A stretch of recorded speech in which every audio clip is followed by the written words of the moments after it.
Sejatinya, sebuah undang-undang mampu memenuhi harapan masyarakat luas, bukan hanya kepentingan segelintir orang atau kelompok tertentu saja. Jika kepentingan yang terakhir yang diutamakan, maka bisa jadi timbul gejolak di tengah masyarakat. Dan judicial review terhadap undang-undang itu pun tidak terelakkan. Hal inilah yang terjadi terhadap Undang-Undang Nomor 20 Tahun 2002 tentang ketenagalistrikan yang diuji materikan ke Mahkamah Konstitusi. Uji materi terhadap undang-undang ini merupakan sejarah bagi Mahkamah Konstitusi karena merupakan undang-undang pertama yang diuji materikan di Mahkamah Konstitusi. Pemirsa, mengapa undang-undang ketenagalistrikan ini diuji materi dan seperti apa prosesnya? Ikuti MK Files. Kompetisinya saya mau tanya, untuk listrik kayak apa? Kalau itu untuk efisiensi tapi tidak berkeadilan efeknya, itu tidak boleh.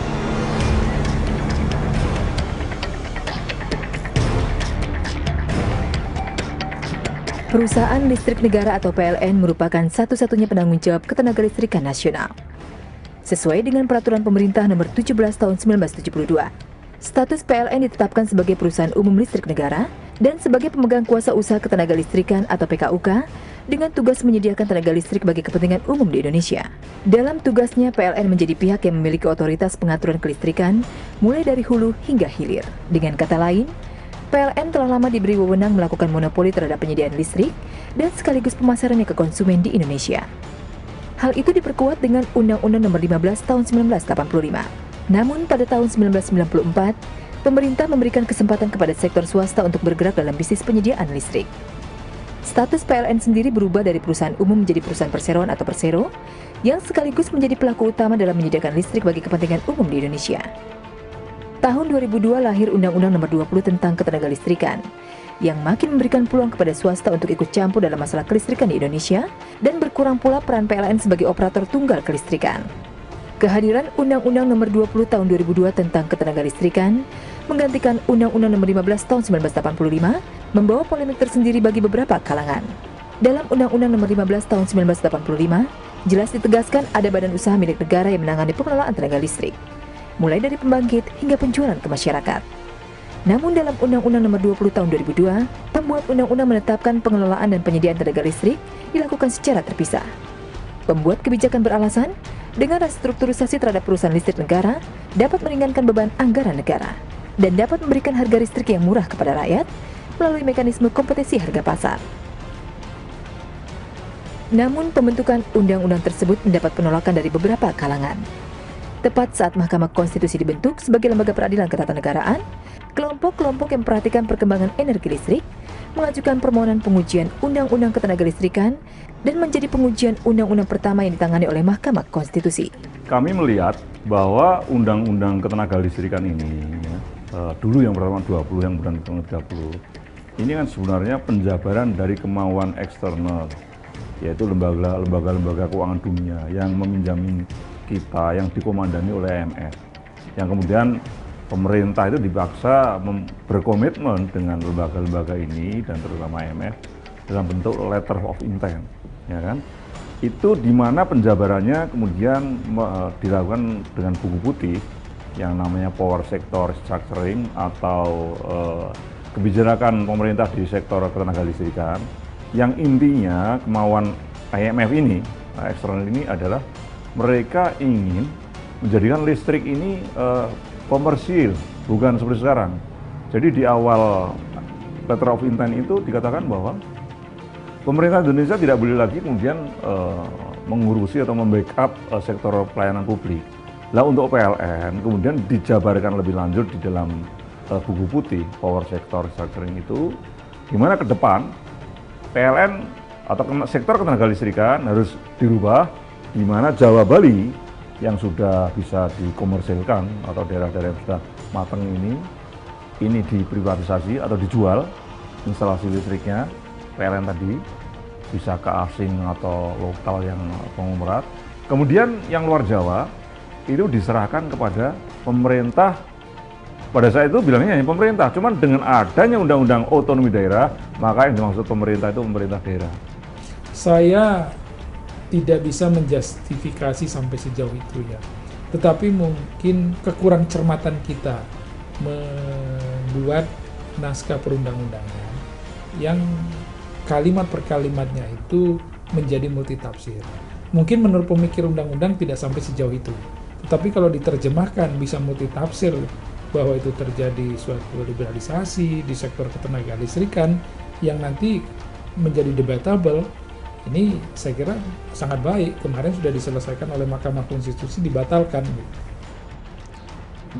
Tadi saya katakan belum terlaksana 100%, sehingga dampaknya itu kan belum dapat dinyatakan sebagai bukti, sehingga pemohon mengajukan ahli itu masih berdasarkan pengalaman di negara-negara tertentu yang menggunakan sistem unbundling ini. Dalam proses persidangan, para pemohon melihat keberadaan Undang-Undang Ketenagalistrikan dari berbagai sudut pandang, baik dari sudut pandang ekonomi, ketenagakerjaan, kepastian hukum bagi para pekerja dan pensiunan karyawan, bahkan tudingan adanya kepentingan asing dalam penyusunan undang-undang tersebut juga dikemukakan oleh pemohon.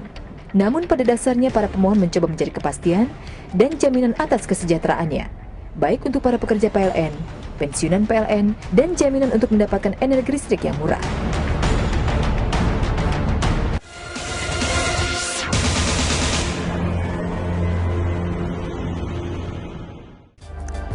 Pemirsa, apa yang diatur dalam Undang-Undang Ketenagalistrikan menurut pemohon adalah sebagai pintu masuk liberalisasi kebijakan energi. Jika sebelumnya tarif ditentukan oleh negara, maka dengan adanya undang-undang ini, maka tarif listrik ditentukan oleh mekanisme pasar.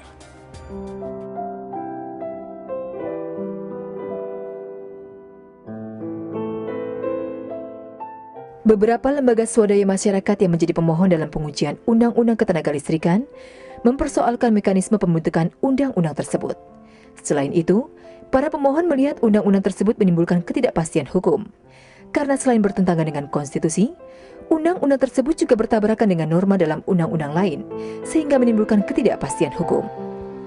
Sementara pemohon yang tergabung dalam Serikat Pekerja PLN melihat keberadaan undang-undang tersebut sebagai ancaman bagi masa depan mereka untuk mendapat pekerjaan yang layak.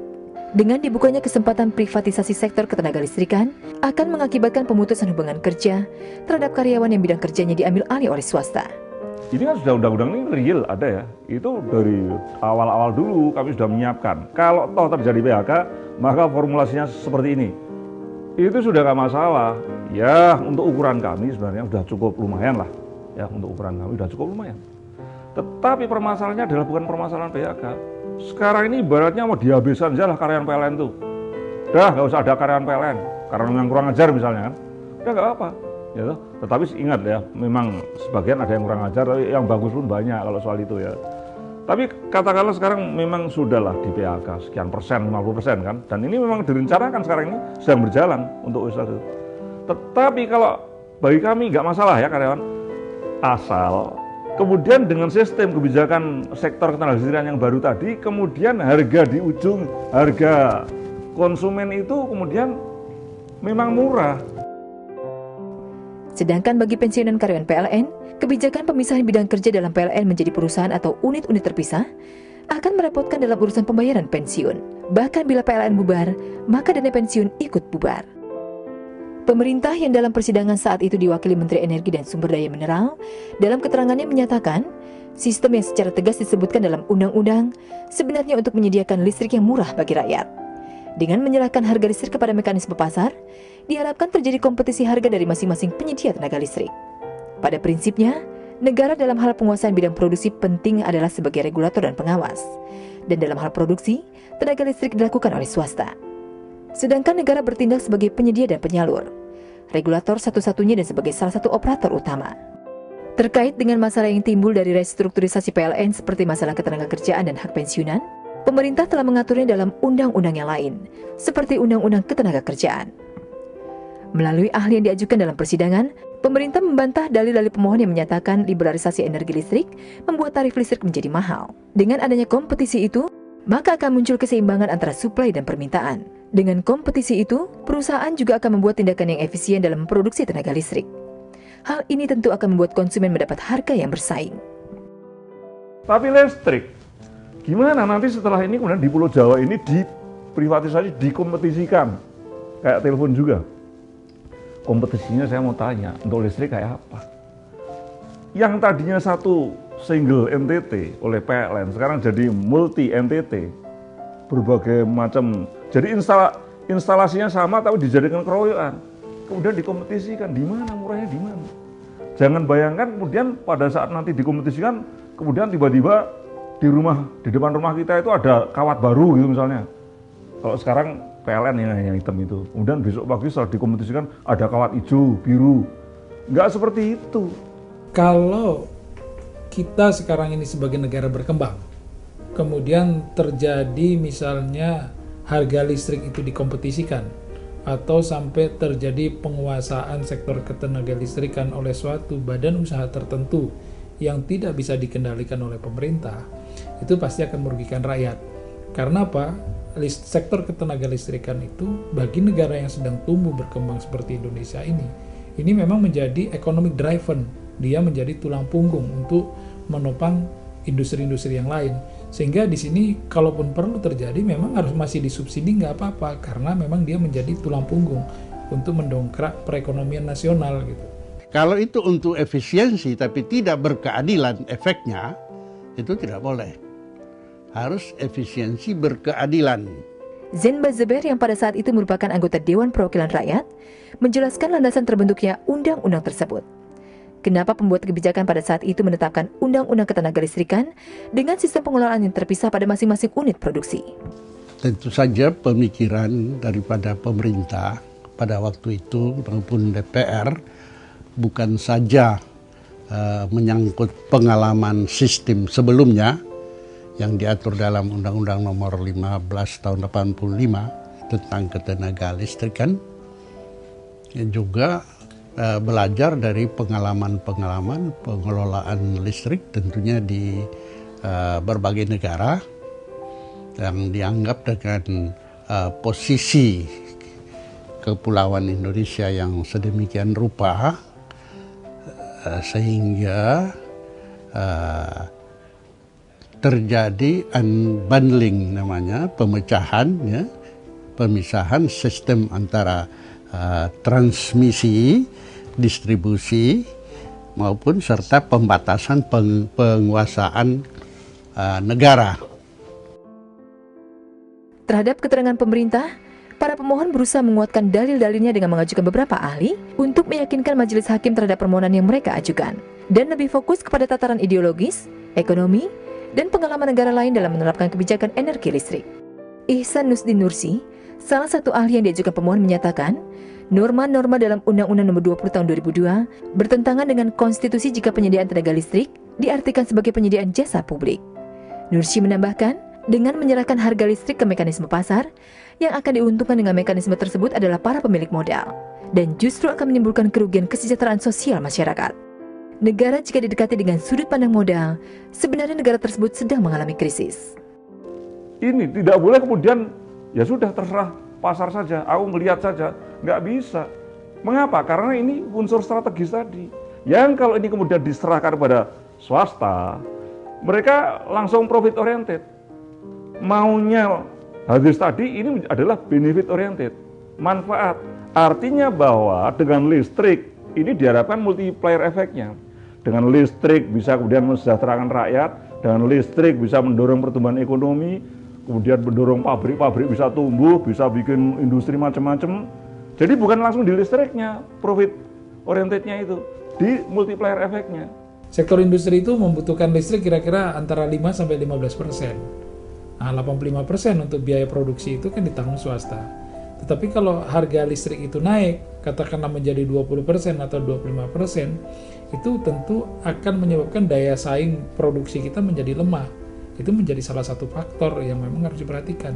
Yang kedua juga, rata-rata penduduk Indonesia ini kan perekonomiannya belum mampu. Kalaupun di daerah itu tidak disubsidi, tidak disupport oleh pemerintah, karena memang dikuasai oleh swasta misalnya, ini menjadi hak-hak rakyat yang harusnya menerima aliran listrik itu bisa tidak tercapai.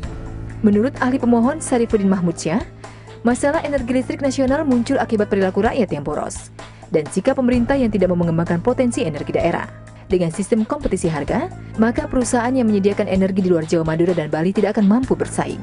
Karena pasar listrik di ketiga wilayah tersebut sudah terbentuk selama 90 tahun.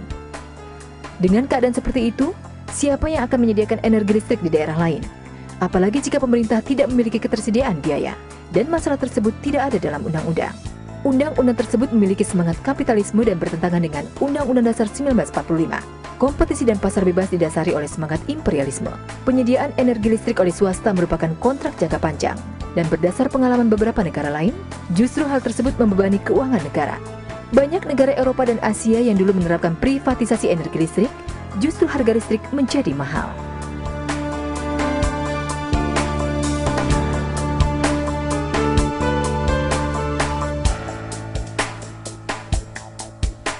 Pemirsa, bagaimana putusan Mahkamah Konstitusi? Benarkah Undang-Undang Ketenagalistrikan dianggap sebagai liberalisasi kebijakan energi? Dan apa saja yang menjadi pertimbangan Hakim Konstitusi dalam memutuskan uji materi terhadap Undang-Undang Ketenagalistrikan? MK Files segera kembali.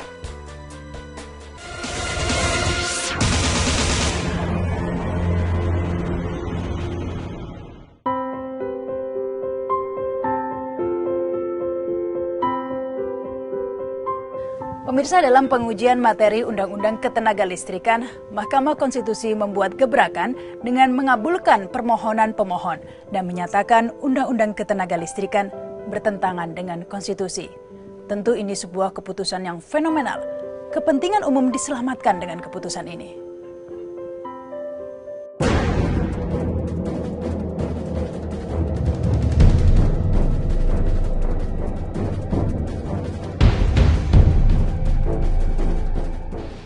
Menyatakan Undang-Undang Nomor 20 Tahun 2002 tentang Ketenagalistrikan, Lembaran Negara Republik Indonesia Tahun 2002 Nomor 94, tambahan Lembaran Negara Republik Indonesia Nomor 4226 tidak mempunyai kekuatan hukum mengikat. Memerintahkan agar putusan ini dimuat dalam berita negara paling lambat 30 hari sejak putusan ini diucapkan.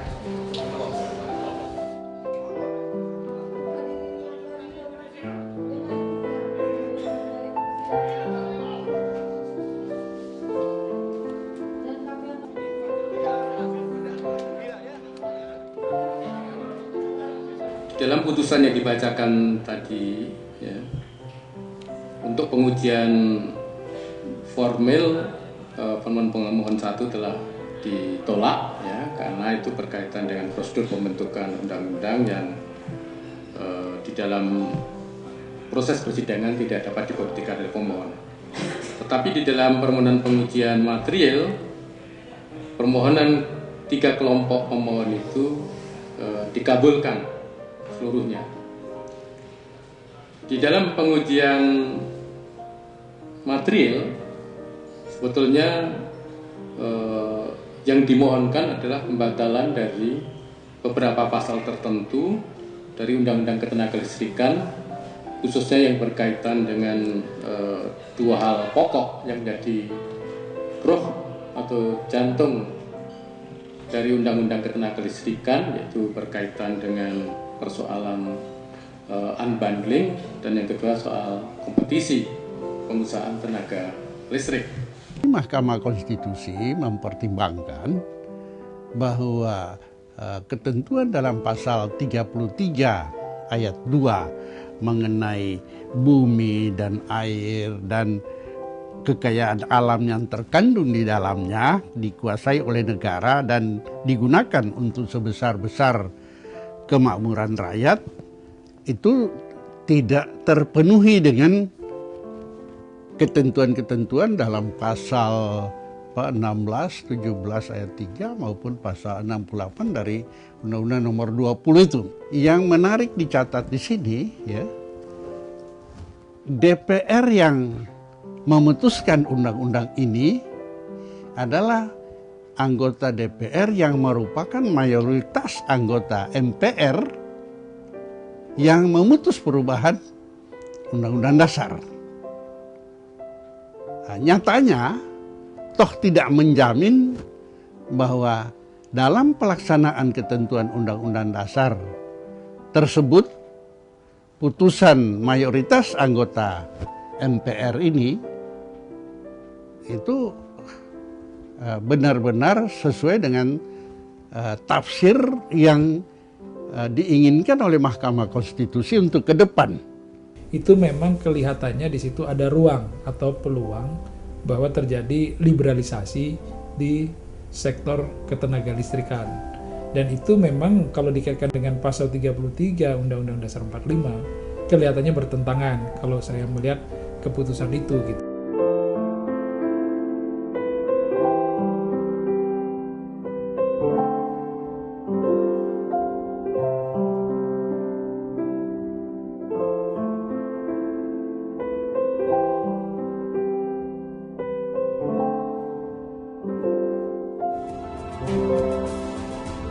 Pemirsa, energi listrik merupakan cabang produksi penting yang mempengaruhi hajat hidup orang banyak, sehingga sudah sewajarnya jika dikuasai dan dikelola oleh negara. Dengan dikabulkannya permohonan pemohon uji materi Undang-Undang Ketenagalistrikan menunjukkan betapa pentingnya keberadaan Mahkamah Konstitusi dalam melindungi hak konstitusi warga negara dan menjaga konstitusi Republik Indonesia. Saya Rahma Sarita. Sampai jumpa dalam MK File Sabtu depan. Salam Konstitusi. Menyatakan Undang-Undang Nomor 20 Tahun 2002 tentang Ketenagalistrikan, Lembaran Negara Republik Indonesia tahun 2002 Nomor 94 tidak mempunyai kekuatan hukum mengikat.